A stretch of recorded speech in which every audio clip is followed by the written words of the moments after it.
Bueno, muy buenas tardes para todas. Es un placer poder estar con ustedes durante este tiempo. Muchas gracias, Pastor Diego.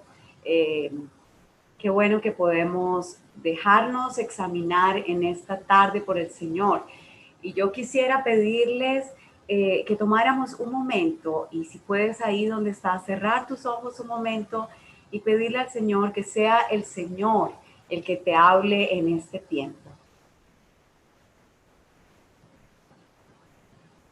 Señor, aquí estoy, aquí estamos, tan necesitadas de ti, tan necesitadas de tu palabra y de tu gracia, tan necesitadas del Espíritu Santo.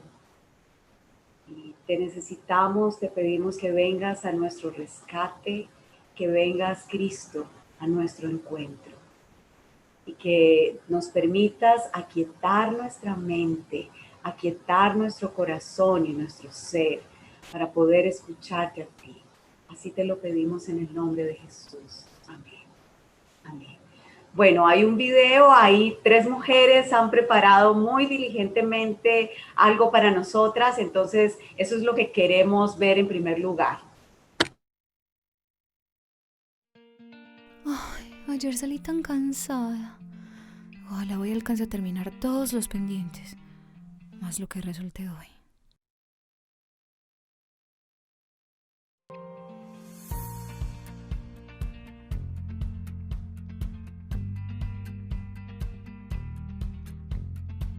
Listo.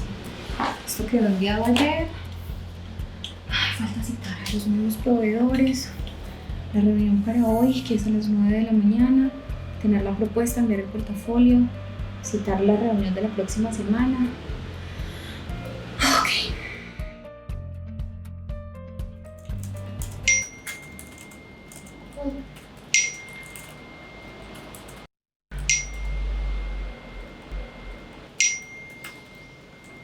Pucha, todavía me falta esto. Todavía no he terminado de revisar los correos que están pendientes. Y la reunión. Ay, no, ay, no tenía un minuto libre. Ajá. Mm, ok, listo. Yo, sí. Sí, sí, sí, no, no, está bien. Yo hago esos cambios.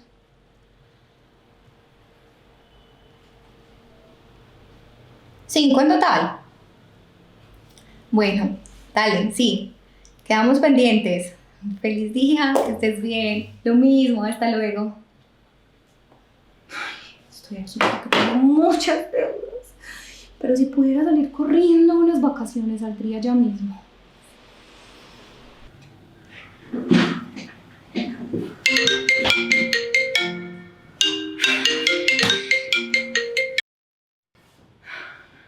Mari, ¿qué más? Antes que más, decir tu propuesta. Ay, súper, ¿y qué tal? No nos gustó. ¿No? ¿Qué no les gustó?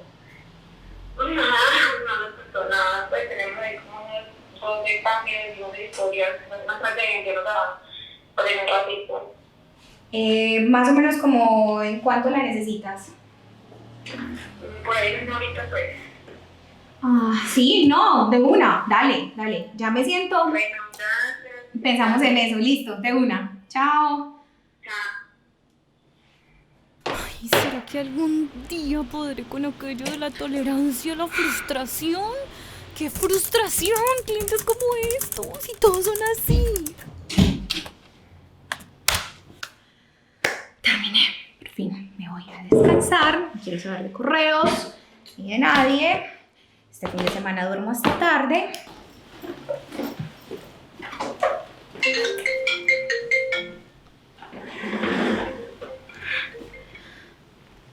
Jefe.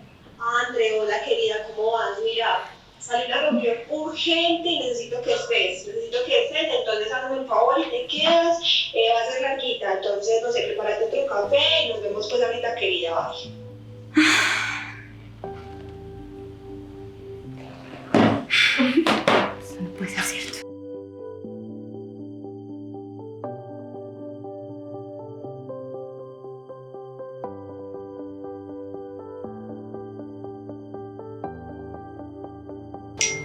Ay, tan lindo, mi amor.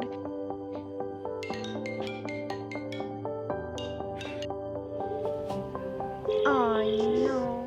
Ahora no me quiere contestar. ¿Será que se enojó conmigo? ¿Será que me va a dejar de hablar en todo el día?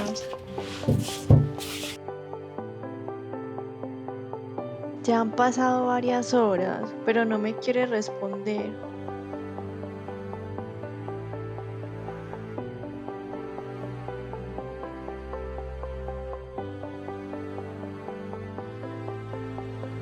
Hola amor, no te había respondido porque estaba en la clase de inglés. Por favor, escríbeme.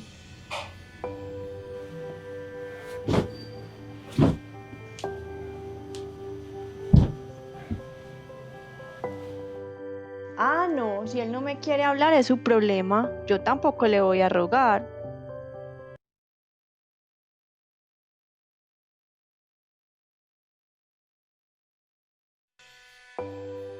Ja, ¿qué tal?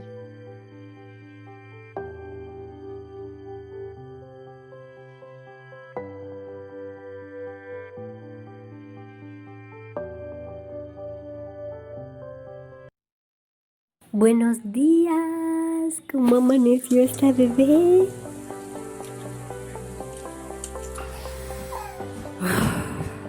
Otra vez limpiar. Ya perdí la cuenta de cuántas veces he hecho esta tarea.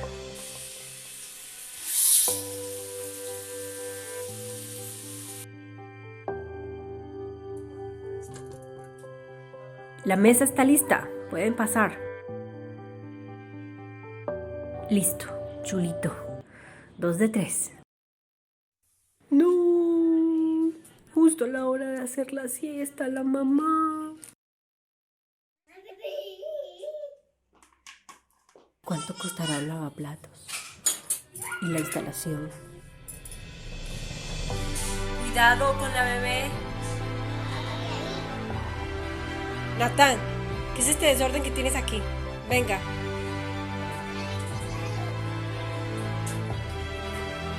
¿Qué es ese desorden? ¿Está arreglado? No.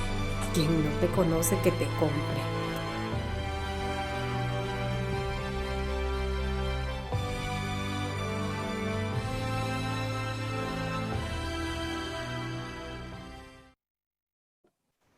Muchísimas gracias a estas tres mujeres que han logrado ilustrarnos algunas de las situaciones que nosotras las mujeres vivimos a diario en el trabajo, como mamás o quienes aún no se han casado, pero situaciones que en momentos hacen que nosotras nos enredemos emocionalmente. Yo no sé si te has logrado identificar en algo, pero quisiera preguntarte, ¿te has visto alguna vez enredada en tus emociones? Como que estás metida en una red y quedaste atrapada y quieres salir y lo que haces es enredarte muchísimo más en vez de salir de esa red. Y es interesante que dicen que el ser humano, que el hombre y la mujer postmodernas se nos describen como simbólicos, mediáticos y completamente emocionales. Nosotros terminamos la modernidad desilusionados de la razón y entonces estamos en la época en que las emociones, lo que nosotros sentimos es lo que idolatramos. Eso que sentimos hoy día es mucho más importante que lo que pensamos. ¿Cómo te sientes? Es más importante y eso es lo que debe dictaminar absolutamente todo. Algunos han dicho que quizás esta es la sociedad más terapéutica que ha conocido la historia de la humanidad y que busca a toda costa el bienestar emocional. Y yo creo que es cierto. Sin embargo, creo que hay algunas incoherencias y particularmente quiero contarles sobre algo que estuve leyendo. Hicieron una investigación en América Latina sobre el tema de las emociones. Nosotros los latinos que somos tan emocionales, Hicieron una investigación muy a fondo y quiero compartirles lo que encontraron en esa investigación. En primer lugar, encontraron que en nuestra región latinoamericana la alegría, la risa y el goce están relacionados con la falta de productividad. Como que si ves a alguien que se ríe mucho, que está a carcajadas, que está disfrutando la vida, lo que pensamos los latinos es, esta persona quizás no es tan productiva. La risa, lo que descubrieron en esta investigación es que no se puede expresar libremente. Entonces, si nosotros vemos a alguien que va por la calle o estamos en un restaurante y esa persona empieza a reírse a carcajadas, como que ya eso empieza a pasar de tono y la gente empieza a mirarlo como raro y hasta la persona podría pasar por mal educado. Eso pasa con la alegría en Latinoamérica. Eso descubrieron estos investigadores. Pero lo siguiente es con el llanto. Y lo que descubrieron es que en Latinoamérica no nos gusta que la gente llore. Y creo que de razón en esto. Si no, pregúntense qué es lo primero que nosotras hacemos cuando vemos, si tenemos hijos, a nuestros hijos llorar o cuando vemos a alguien llorar. Segunda emoción, llanto. No nos gusta que la gente llore, queremos calmar a la gente cuando llora y no sé si les ha pasado, pero alguna vez cuando nosotras mismas estamos llorando, lo primero que hacemos es pedir perdón. Pedimos perdón porque lloramos. Entonces, como que el llanto tampoco es una emoción que se puede expresar libremente. Y si vemos a una mujer que está triste, a una mujer que está pasando por tiempos de mucha aflicción y llantos, entonces tenemos detrás a las industrias farmacéuticas que nos están diciendo una y otra vez que hay toda una venta de fármacos, de antidepresivos y de ansiolíticos para ayudarnos a manejar esto y que no nos sintamos tristes. ¿Qué pasa con el miedo? A ver, ¿es tan fácil decir que tenemos miedo? El miedo hoy día es una señal de debilidad. Entonces, noten cómo en Latinoamérica estas emociones como que no son muy bien vistas. Pero lo curioso es que la emoción que más se acepta en Latinoamérica y que descubrieron estos investigadores es la ira y el enojo. Entonces, ponte bravo y sí te van a escuchar. Y eso tiene mucho sentido, porque si no, entonces, ¿por qué tantas manifestaciones en Latinoamérica? ¿Por qué a la que está enojada y al que está bravo sí le prestan atención y a los demás no? Me parece que vivimos en un mundo de contradicciones, donde por un lado queremos que la emoción vaya adelante, que nos domine la emoción, pero por otro lado nos quieren anestesiar emocionalmente, nos quieren llevar a que no expresemos nuestras emociones. Y en la industria farmacéutica, la serotonina nos lleva a una aparente estabilidad, Todo está bien, todo está tranquilo, tan estable, pero lo que ahí está pasando es que no estamos sintiendo absolutamente nada. Creo que esto va tan en contra al diseño de Dios, porque nosotros fuimos creados a imagen de Dios. ¿Y saben qué encuentro en la Biblia? La Biblia dice que Dios se pone alegre. La Biblia dice que Dios tiene un día para su ira también. La Biblia dice que Dios es un Dios que se entristece. La Biblia dice que Dios es un Dios que se conmueve, que es un Dios que tiene compasión. Y entonces nosotros, como su imagen, también tenemos todas estas emociones. Sin embargo, debo decir que a partir de Génesis 3, esas emociones quedaron completamente contaminadas para nosotros. Algo así como que tú pintas un lienzo hermosísimo, así hizo Dios en la creación, y resulta que una mancha abarca absolutamente toda esa bella obra de arte. Esto pasó. Por eso las emociones ya no funcionan como antes de la desobediencia, porque quedaron contaminadas y quedaron distorsionadas. Y a partir de Génesis 3, déjenme decirles, mujeres, que no solamente nosotras, sino también los hombres, quedamos enredados emocionalmente. Y la gran pregunta es, bueno, ¿y cómo se desenreda esto? Lo que quisiera compartirles esta tarde es dos modelos que nos presenta la escritura de cómo trabajar las emociones. Hay dos modelos. Entonces vamos a mirar, lo primero que vamos a ver, y le puse un nombre como por ponerle algo aquí, vamos a ver a Saúl, el modelo sauliano en el manejo de las emociones. Y Natalie va a leer para nosotros el primer libro de Samuel, capítulo 18, de los versos 6 al 30. Natalie, muchas gracias por leer. Buenas tardes para todas. Voy a hacer la lectura. Primera de Samuel, capítulo 18, a partir del verso 6. Estaremos leyendo en la Nueva Versión Internacional. Dice así.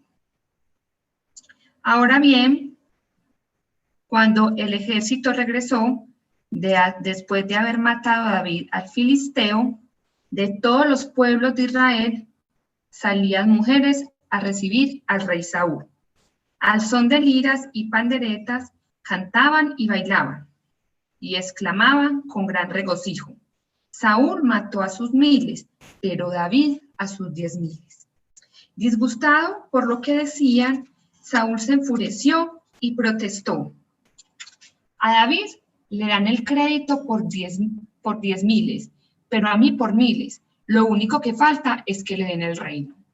Y a partir de esa ocasión, Saúl empezó a mirar a David con recelo. Al día siguiente, el espíritu maligno de parte de Dios se apoderó de Saúl, quien cayó en trance en su propio palacio. Andaba con una lanza en la mano, y mientras David tocaba el arpa, como era su costumbre, Saúl se la arrojó, pensando: a este lo clavo en la pared. 2 veces lo intentó, pero David logró esquivar la lanza.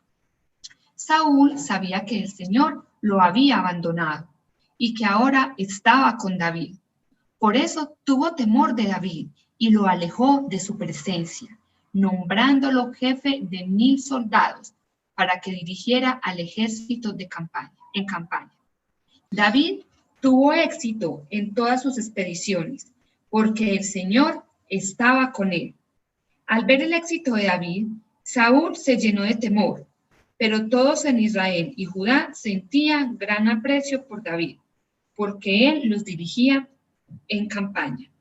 Un día, Saúl le dijo a David: aquí tienes a Merab, mi hija mayor. Te la entrego por esposa, con la condición de que me sirvas con valentía, peleando las batallas del Señor. Saúl pensaba: será mejor que no muera por mi mano, sino a mano de los filisteos. Pero David le respondió: ¿quién soy yo? ¿Y quiénes son en Israel mis parientes o la familia de mi padre para que yo me convierta en yerno del rey? Sin embargo, cuando llegó la fecha en que Saúl había de casar a su hija Merab con David, Saúl se la entregó por esposa a Adriel de Mejolá. Mical, la otra hija de Saúl, se enamoró de David. Cuando se lo dijeron a Saúl, le agradó la noticia y pensó: se la entregaré a él como una trampa para que caiga en manos de los filisteos. Así que volvió a decirle a David: ahora sí vas a ser mi yerno. Entonces Saúl ordenó a sus funcionarios: hablen con David en privado y díganle: oye, el rey te aprecia y todos sus funcionarios te quieren. Acepta ser su yerno. Esto se lo repitieron a David, pero él respondió: ¿creen que es cosa fácil ser yerno del rey? Yo no soy más que un plebeyo insignificante. Los funcionarios le comunicaron a Saúl la reacción de David, pero Saúl insistió: díganle a David, lo único que el rey quiere es vengarse de sus enemigos, y como dote por su hija pide 100 prepucios de filisteos. En realidad, lo que Saúl quería era que David cayera en manos de los filisteos. Cuando los funcionarios de Saúl le dieron el mensaje a David, no le pareció mala la idea de convertirse en yerno del rey. Aún no se había cumplido el plazo. Cuando David fue con sus soldados y mató a 200 filisteos, cuyos prepucios entregó al rey para convertirse en su yerno. Así fue como Saúl le dio la mano de su hija Mical. Saúl se dio cuenta de que, en efecto, el Señor estaba con David y de que su hija Mical lo amaba. Pero eso aumentó el temor que Saúl sentía por David y se convirtió en su enemigo por el resto de su vida. Además, cada vez que los filisteos salían a campaña, David los enfrentaba con más éxito que los otros oficiales de Saúl. Por eso llegó a ser muy famoso. Muchas gracias, Natalie. Bueno, yo no sé si al leer esta historia ustedes pudieron darse cuenta de la cantidad de emociones que hay en esta historia. En esta historia, esto es toda una trama así como de Corín Tellado, pues. Aquí hay alegría, hay mucho regocijo, pero aquí hay ira, hay celos, hay temor, hay un deseo de venganza, hay amor, hay tantas cosas aquí. Y quiero rápidamente darles una nota del contexto donde se encuentra esta historia. El pueblo de Israel, Saúl, rey de Israel, y el pueblo de Israel está teniendo que vivir bajo mucho miedo porque el gigante Goliat se burlaba de ellos todo el tiempo, de día y de noche, y todos estaban muy abrumados porque nadie podía vencer a este gigante. Y Dios decide usar a David, un pastorcillo, para traer la victoria al pueblo de Dios. Entonces, imagínense cómo está este pueblo. Este pueblo está emocionadísimo porque acaban de vencer y de derrotar a esos enemigos que tanto los humillaban. Y las mujeres, por supuesto, están felices cantando, pero el canto y ese contenido no le gustó mucho a Saúl, porque decía que Saúl había matado a miles, pero David era el héroe de esta historia y David había matado a 10,000. Entonces quiero que noten, hay una situación. Inmediatamente lo que este texto nos está diciendo es que Saúl se llena de enojo. Es decir, ante una situación viene una emoción. ¿Y cuál es la emoción? El enojo. Y quizás las traducciones que nosotros tenemos pierden de vista dos asuntos importantes. En el original, la palabra que aparece para enojo o enfurecido es que ardía de la ira y particularmente que se quemaba de la ira.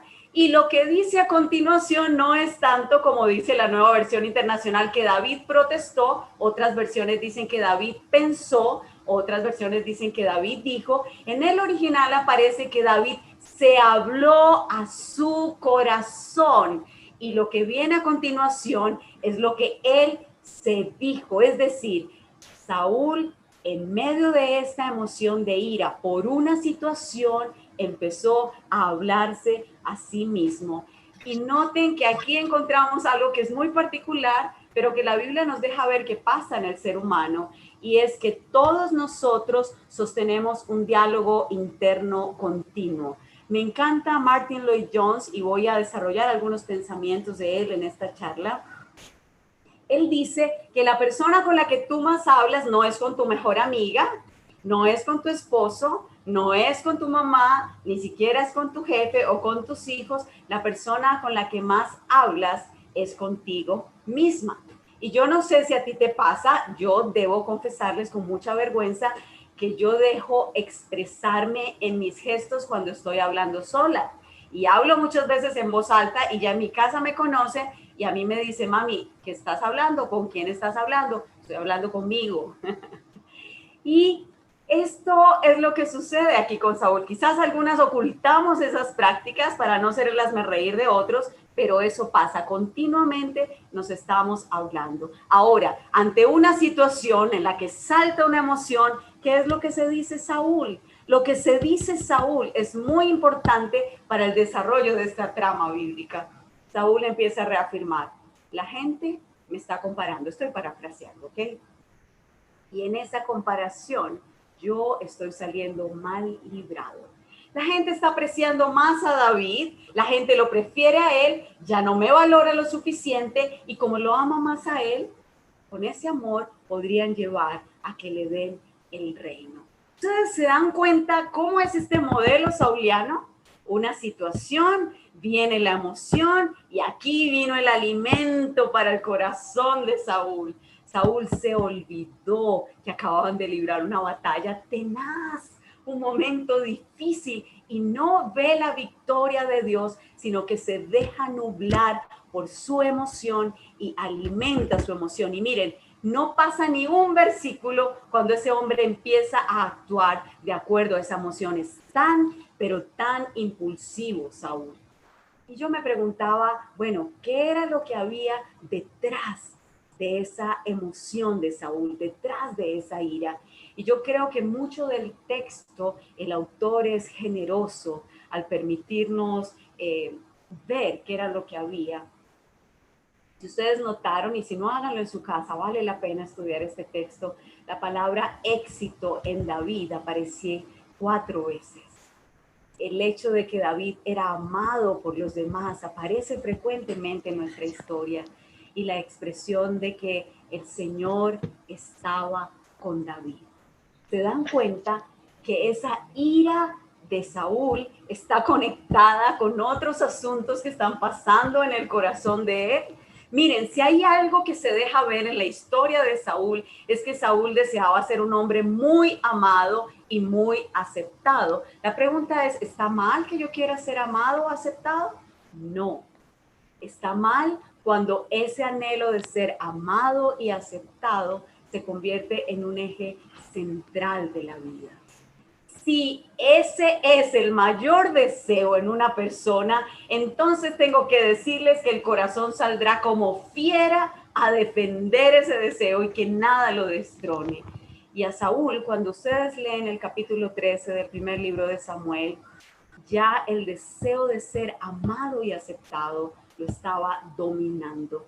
En 1 Samuel capítulo 13, la historia dice que estaban a punto de pelear una batalla y Samuel el profeta no llega y la gente empieza a hacer presión, y la gente empieza a irse y por el deseo de él de tener a todo el mundo contento hace una locura y ofrece un sacrificio. Y ahí también en ese texto cuando Samuel lo reprende él dice, es que veía que no llegabas y yo me dije a mí mismo, y ahí empezó toda una serie de malas acciones y decisiones que tomó Saúl. Entonces, detrás de la ira de Saúl, habían deseos pecaminosos, había inseguridad y estaba ese trono, esa idolatría a la aceptación y a sentirse más admirado que otros por los demás. Y eso es lo que alimenta la ira de Saúl. Saúl empieza a vivir con las gafas de la emoción.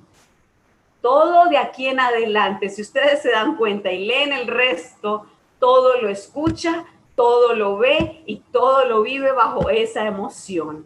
Todo a la luz de ello. Esa emoción de la ira le marcó a Saúl la agenda para los siguientes años y trajo otra cantidad de emociones. Y si ustedes notaron en el texto, mayor temor, odio.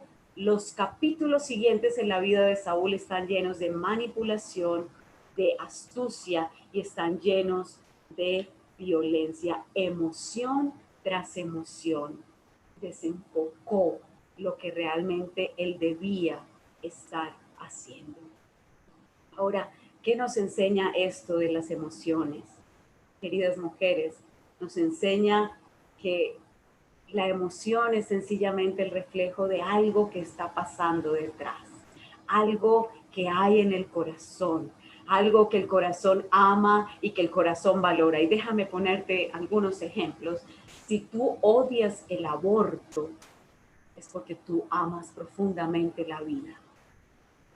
Si tú estás feliz cuando tu hija se gradúa o alguien se gradúa, es porque valoras la perseverancia de que alguien ha podido terminar algo en la vida. Pero igual pasa con la ira.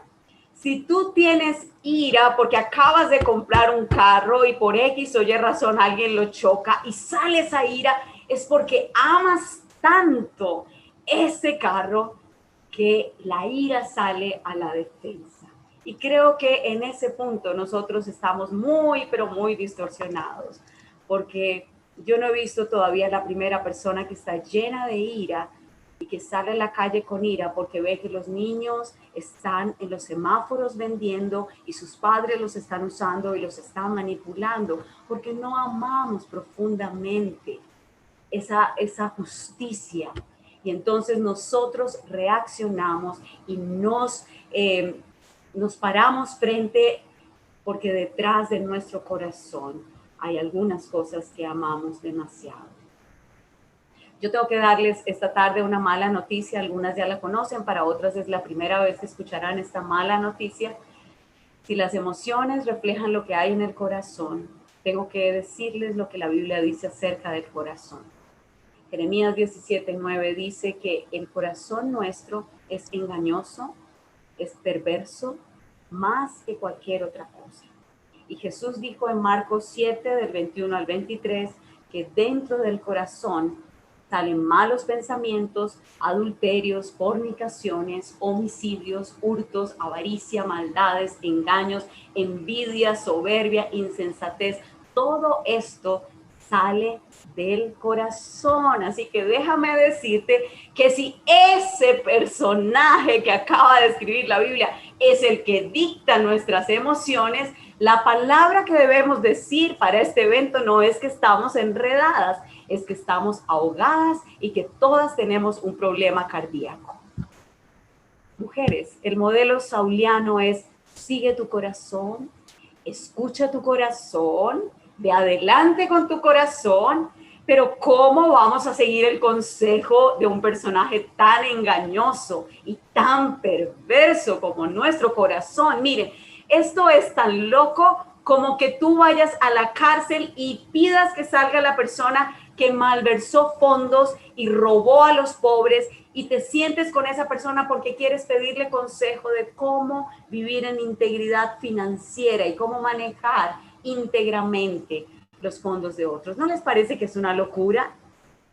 Pero eso es lo que nuestra sociedad nos está diciendo todo el tiempo, todo el tiempo. Canciones suficientes tenemos donde se nos dice, y para la muestra, la canción de Laura Pausini que dice: escucha tu corazón tu corazón sí que sabe, sigue tu corazón, escucha tu corazón. ¿O qué tal la canción que nuestras hijas escuchan en una película tan linda como Mulan? Escucha tu corazón, dice la canción, sé fiel a tu corazón no miente, sé fiel a tu corazón, él te enseñará, él sabe lo que es bueno, déjate llevar por él. Creo que en el modelo sauliano la emoción es la reina, enrutó la vida y fue el eje central. Y el corazón le dio razones a la mente para seguir verdades que no eran verdades, eran mentiras, y luego actuar conforme a todo ello. En el modelo sauliano la emoción es la realidad, la emoción tiene la razón, a las emociones se les hace venia, las emociones no se cuestionan, y déjenme decirles, mujeres, que el modelo sauliano termina en muerte, una vida llena de amargura, venganza, una defensa todo el tiempo, y pierde de vista todo el propósito del Señor. Yo te quiero hacer una pregunta. ¿Cómo te sientes ahora que la Biblia te pone enfrente de este espejo de Saúl? Porque la Biblia es un espejo. ¿Logras ver algún reflejo en ti? ¿Te identificas en algo con este modelo de Saúl? Que quizás tú te has dejado llevar por tus emociones, y en medio de las emociones tú has herido, tú has lastimado, tú has maltratado, quizás no al punto de Saúl, pero has dañado relaciones importantes.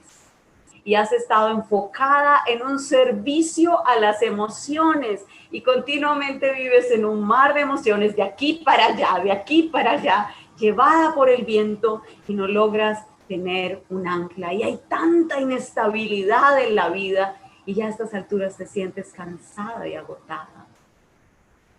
En este punto el Evangelio nos hace dos llamados.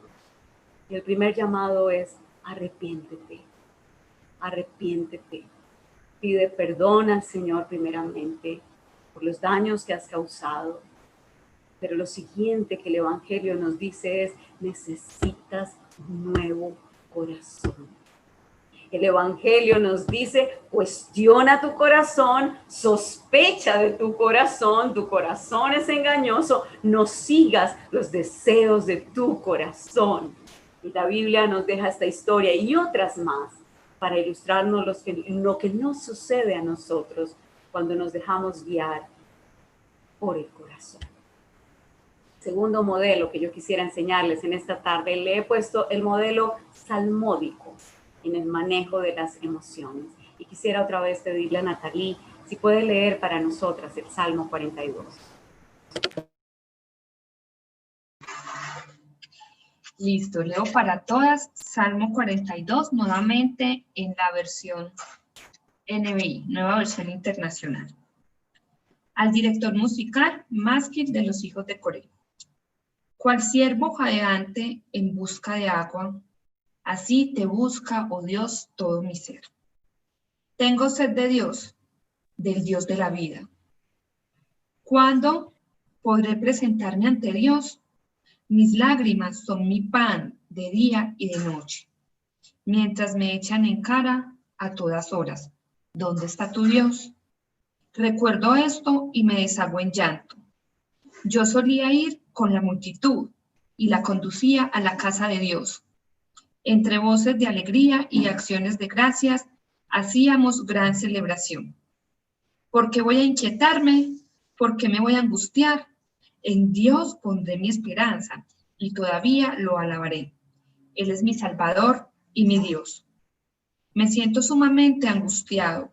Por eso, mi Dios, pienso en ti desde la tierra del Jordán, desde las alturas del Hermón, desde el monte Mizar. Un abismo llama a otro abismo en el rugir de tus cascadas. Todas tus ondas y tus olas se han precipitado sobre mí. Esta es la oración al Dios de mi vida, que de día el Señor mande su amor y de noche su canto me acompañe. Y le digo a Dios, a mi roca, ¿por qué me has olvidado? ¿Por qué debo andar de luto y oprimido por el enemigo? Mortal agonía me penetra hasta los huesos ante la burla de mis adversarios. Mientras me echan en cara a todas horas, ¿dónde está tu Dios? ¿Por qué voy a inquietarme?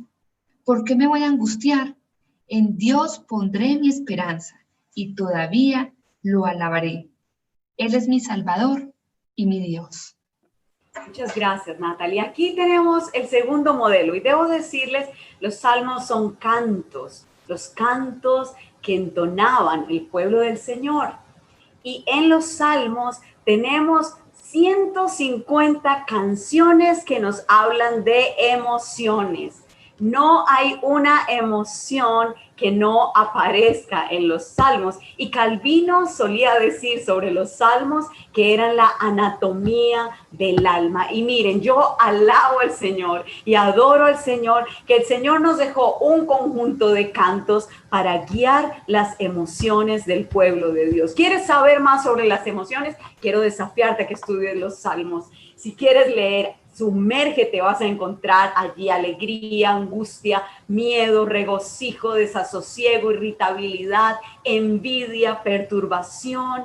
Es fascinante. Y miren, este salmo es un salmo muy especial. Vamos a tomarlo para establecer un modelo de cómo trabajar las emociones. Pero algo que me gusta de entrada es que le doy gracias al Señor, porque veo a un hombre santo y piadoso que nos enseña que hay momentos en que el gozo y la fe entran en conflicto, que hay momentos en que la esperanza se nubla y que hay una lucha interna de la que habla Pablo en Romanos, donde este viejo corazón, y para quienes hemos creído en Cristo y tenemos un nuevo corazón, esto entra en una pugna y que no estamos exentos de vivir estos tiempos.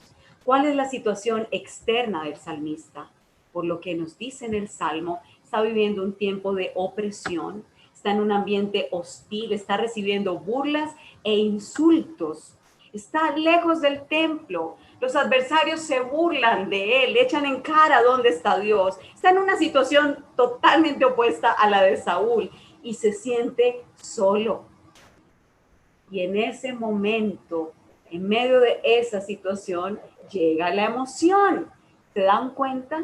Todo lo que el salmista describe de lo que está sintiendo, tiene una tristeza profunda, llora todo el tiempo, no duerme, no come, está turbado, se siente seco, se siente abandonado por Dios. Es tan poético y hay varias metáforas que usa el salmista. Una de ellas, todas tus ondas y tus olas han pasado sobre mí. Siente que está viviendo un maremoto emocional y que está asfixiado y como que todo le cayó encima. ¿Saben una cosa que me encanta de este modelo? Es que el salmista no tiene problema en mencionar y decir cómo se siente. Toma tiempo para escribir cómo se está sintiendo y lo que esas emociones le están causando. Él dice, me siento sumamente angustiado, mortal agonía me penetra en los huesos, ya no como, mojo mi cama con lágrimas. Esa es mi comida, las lágrimas. El salmista nombra sus emociones, no las ignora. Y esto es muy importante porque aún en medio de la iglesia cristiana y aún creyentes que dicen emociones son malas y hay que suprimirlas. Solo la mente es importante. La fe funciona sin las emociones y nos hemos convertido en estoicos queriendo negar la imagen de ese Dios que a nosotros nos creó. Miren, el salmista saca tiempo para reflexionar cómo está.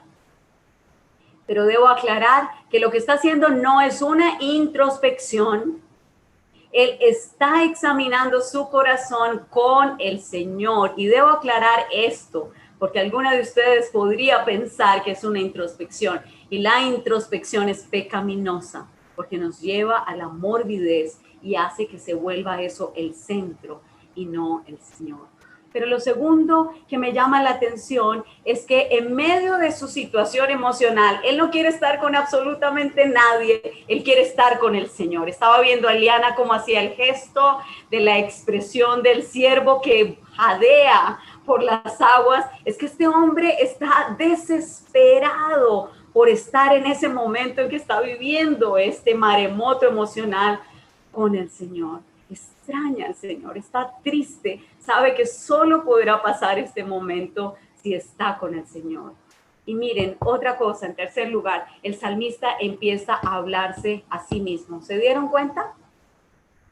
Hay un diálogo interno. Me encanta lo que hace el salmista. El salmista empieza a cuestionar sus emociones. Y se hace preguntas, ¿por qué voy a angustiarme? ¿Por qué voy a inquietarme? Y esa pregunta del por qué quiere ir a cuál es la razón o la causa de su emoción. Miren, el salmista no sencillamente dice que actúa de inmediato, no, él quiere conocer lo que está pensando ese corazón, se cuestiona. Y hay dos historias más en la Biblia que me llaman la atención, dos hombres llenos de ira. Y Dios en su gracia viene y el primero de ellos es Caín y le pregunta Dios a Caín, Caín, ¿y por qué estás tan enojado? Caín, ¿por qué estás tan cabizbajo? Y Caín no responde nada, sino que acto seguido mata a su hermano Abel. Lo mismo le pasó a Jonás, furiosísimo está Jonás. Y Dios tiene la gracia y le pregunta, ¿tienes razón, Jonás, en estar tan enojado? ¿Cuál es la causa de este enojo? Y creo que Jonás tuvo la gracia de hablar con el Señor de los motivos de su ira. Queridas mujeres, cuánto bien nos hace preguntarnos en medio de nuestros maremotos emocionales, ¿por qué estoy tan triste? ¿Por qué tengo tanto enojo? ¿Por qué me siento tan irritable? E ir con el Señor y permitirle a Él que nos muestre lo que hay en el corazón. Esas razones que hay detrás, que a veces son mentiras de nuestro corazón, son pensamientos pecaminosos que no son la verdad de Dios en la Escritura y que nos llevarán en muchos momentos o a la consolación o al arrepentimiento. Otro asunto que me llama la atención es que el salmista se hace cargo de él mismo. Fíjense que él no está centrado en la batalla contra otros. Él sabe que tiene que hacerse cargo de él mismo. No está diciendo, es que me siento triste. No, esos burlones son los que me hacen sentir triste.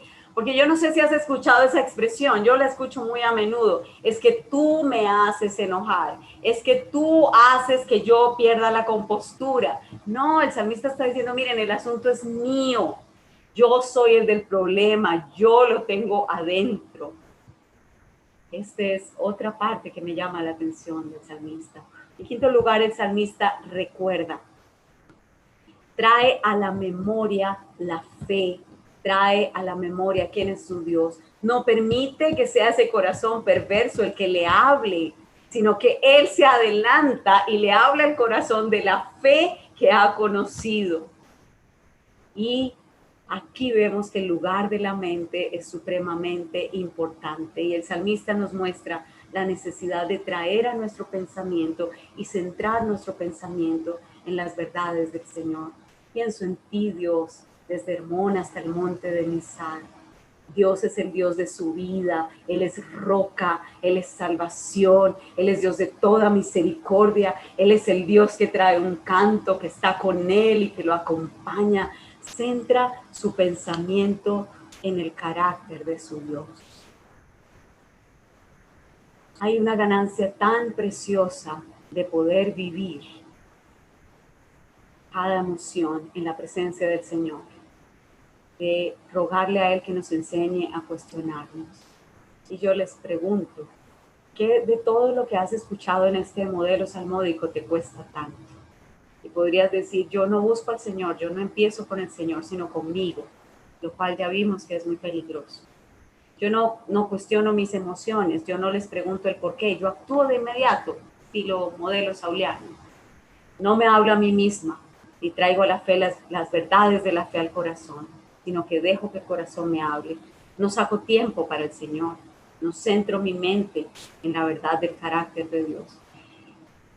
Si bien ese modelo del salmista es un modelo que necesitamos seguir, yo quiero mencionarles rápidamente cuáles son algunos enemigos de este modelo.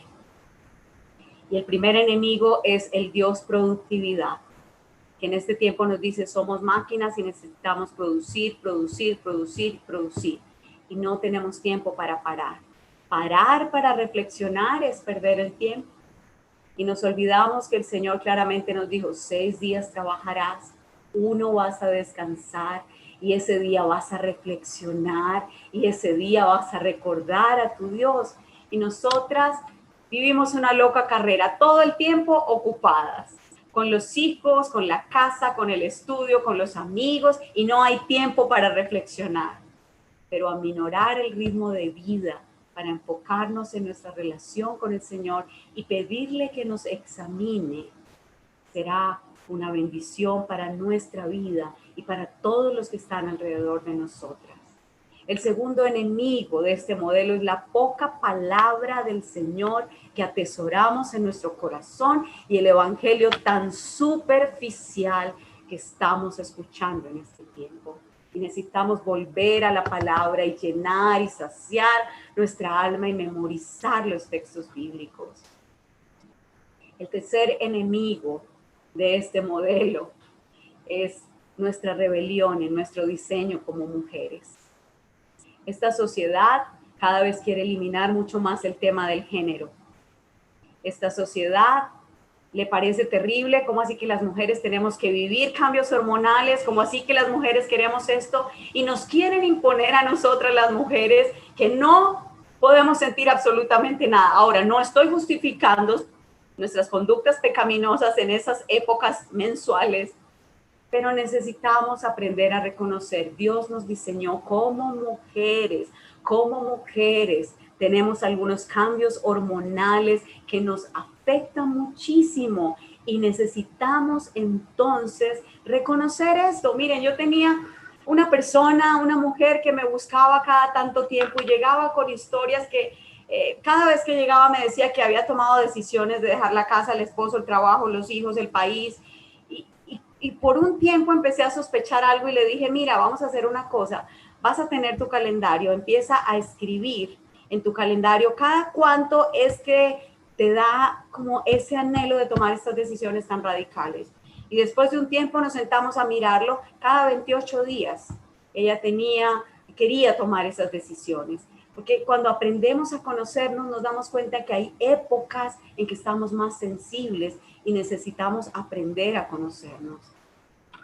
Creo que situaciones físicas, condiciones físicas también nos afectan y necesitamos aprender a conocernos.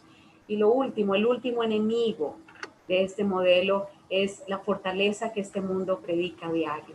Tienes que ser fuerte, no necesitas a nadie, no busques a nadie, tú puedes, no puedes mostrarte débil. Y creo que muchas veces nosotras que necesitamos ayuda aún de mujeres mayores y de mujeres sabias, este mundo nos dice, no, vívelo sola, tú puedes hacerlo sola. Y caemos muchas veces en las redes de nuestras emociones porque no tenemos a otros tampoco y no podemos abrir y expresarles a otros lo que sentimos en el corazón. ¿No les parece que este modelo del salmista es un modelo del que necesitamos una gracia del Señor para poder incorporarlo en nuestras vidas? Yo no sé si tú luchas con tanta inestabilidad emocional o con emociones que te gobiernan, pero yo sí puedo decirte que en medio de la avalancha emocional que nosotras sentimos hay una gracia muy grande. ¿Y quieren saber cuál es la gracia? Que esa avalancha emocional nos está recordando continuamente que nosotras necesitamos redención, que esas emociones, todo ese hervor del corazón que se nos presenta en tantos momentos de la vida, nos están dando un mensaje tan directo y tan claro, y es que nosotras necesitamos ser rescatadas de esos profundos valles emocionales, y no necesitamos ser rescatadas por otros hombres que están igual emocionalmente.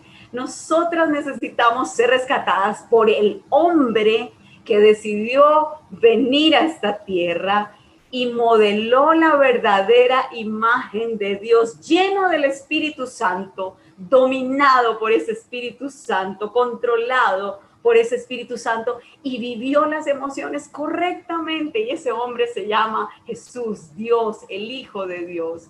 Cuando leo a Jesús en el Nuevo Testamento, Jesús vivió cada emoción por las razones correctas. A Jesús lo alegraba que la voluntad de su Padre se viviera, se obedeciera, y saltaba de alegría en muchos momentos.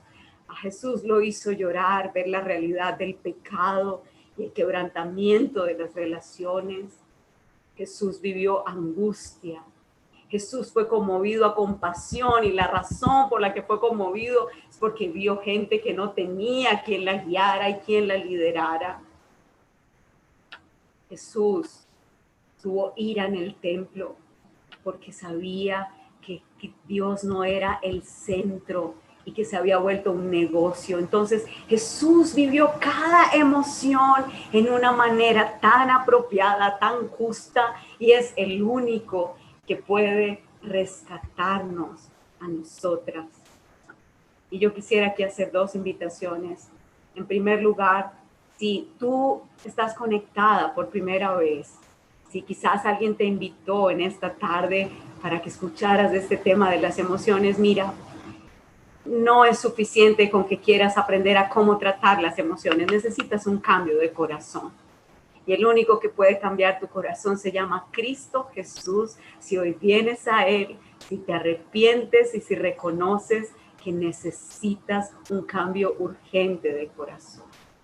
Y mi segundo llamado es para ti que ya caminas con Cristo y que debes recordar que lo que está pasando adentro es una guerra interna.